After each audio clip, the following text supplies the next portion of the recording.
Pamamaalang puro isa lamang itong liham.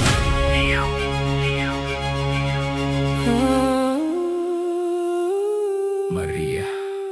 Alam mo naman ako kapag may nararamdaman madalas tama. May mga tingin nagbago, mga salitang hindi na katulad ng dati. Baka mali ako, sana nga mali ako. Pero kung tama, hanggang saan ko pa kayang magbulag-bulagan? Habang ako'y lumalaban, ikaw ba'y matagal nang bumibitaw? Ginawa ko naman lahat, sinubukan kitang unawain. Sa bawat tampo, sa bawat katahimikan, pinili pa rin kitang samahan. Pero bakit habang tumatagal, mas lalo akong nawawala? 221, panahon ng pagkawalan ng pinakamamahal kong ina. Kasagsagan ng pandemya, pagkatapos ko malagpasan ng halos ikamatay kong trahedya. Sa lahat ng tao sa kumpanya, ako pa yata ang unang tinamaan ng tadhana. Sinabayan pa ng tanggalan, buti na lang at hindi ako naisama sa listahan. Kung nagkataon at ako'y nadamay, malamang isinumpa ko ang araw na iyon habang buhay. Pero higit pa sa lahat na unos, may mga bagay na unti-unti lumulubog. Mga pakiramdam na dati malinaw, ngayong kalahati na lang ang tanaw. Ito ko'y pangalawang labo na hinarap, pero pangalawa lang sa pinakamabigat. Dahil ang tunay na dahilan ng pagbangon ko noon, siya ring dahilan ng pinakamalalim na sugat ngayon.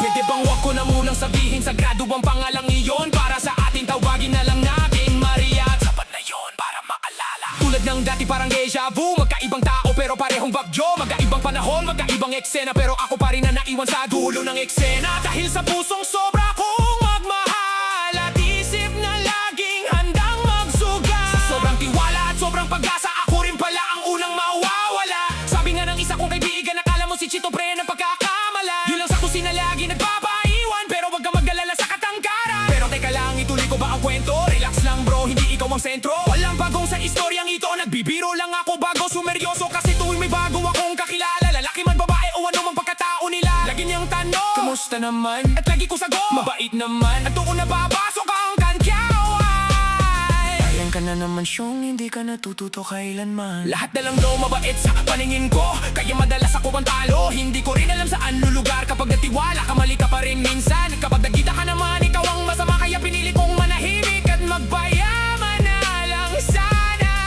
Pero sa isang banda, tama rin sila. Akala ko sapat na ang talino at disiplina. Akala ko kamatama ang intensyon mo, iiwas ka na sa pagkakamali sa dulo. Pero leksyon pala sa buhay, wag sobra, wag kapos, wag sablay. Ang tama ay sakto lang, kalmado, swabe at hindi kailangang ipagyabang. Ibinigay ko ang oras, panahon, sarili at lahat ng lakas sa paniniwalang ikaw na ang hinahanap, ang huling pahinaan ng bawat pangarap. Sabi nila, bakit hindi ka nalang maganap ng iba? Marami namang mas kakaiba. Ngumiti na lang ako sabay sabi, hindi naman yan nasukat na ng damdamin. Pare-pareho lang tayong tao, ang mahalaga ay tunay ang puso mo. Buo ang pagmamahal at hindi pa kitang tao, kahit gaano pa kagulo ang mundo.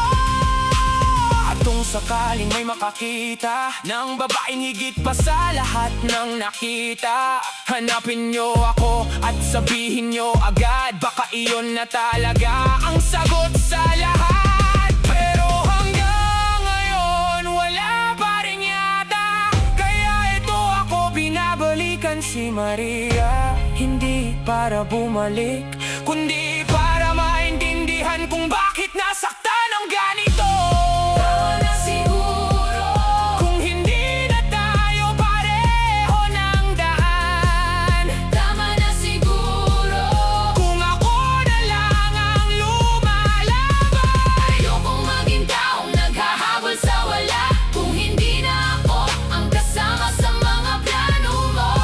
Sabihin mo lang at ako na ang kusang lalayo. May buhay din akong binubuo, may mga taong umaasa. Hindi pwede nga bang buhay nakatayo lang ako rito? Kung may iba man o may pangarap kang hindi ako kasama, sabihin mo. Mas masakit ang katotohanan, pero mas masakit ang hindi malaman. Hindi dahil mahina ako, pagod lang. Kung wala, sabihin mong wala at lalaban pa ako. Pero kung meron, wag mo nang hintayin, ako pa ang makaalam. Dahil sapat na ang pagod, sapat na ang sakit, sapat na ang mga gabi na ko